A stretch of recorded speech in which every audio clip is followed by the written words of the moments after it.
San Jose Elementary School had no official school building. The classes were conducted only in old barangay hall.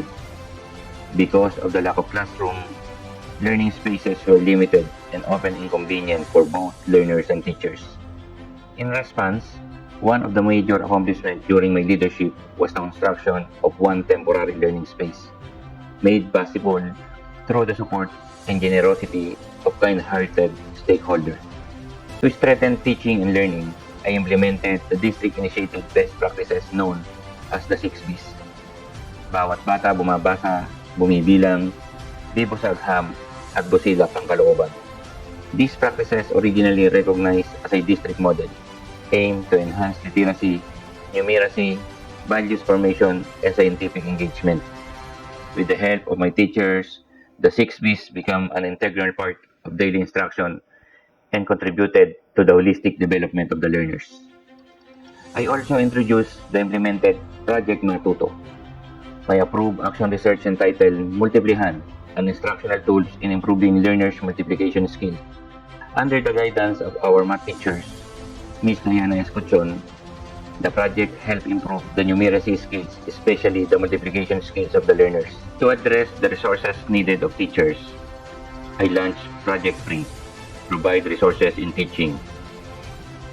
Through this initiative, I provided teachers with essential materials needed to improve the teaching and learning process.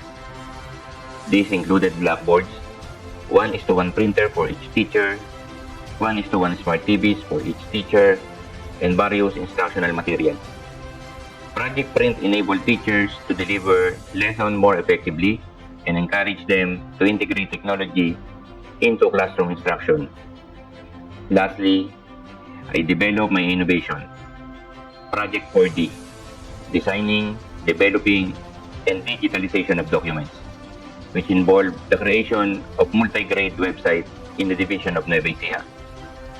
Through this digital platform, users were able to access comprehensive information related to multi-grade education, including multi-grade activities, officers, enrollment data, list of multi-grade school, list of multi-grade school heads, list of multi-grade teachers, budget of works, class program, and SHA documents.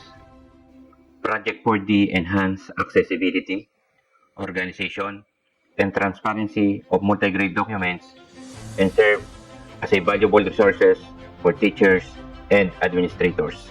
In summary, my journey with San Jose Elementary School reflected resilience and dedication. Despite limited facilities, long travel, and the absence of a formal school building, I remain committed to strengthening educational services. With the support of stakeholders, the creativity of teachers, and the drive for continuous improvement, our initiative and innovation made meaningful progress for the learners and the community we serve. Yours truly, Rex Artiki, School Head of San Jose Elementary School. Thank you and God bless.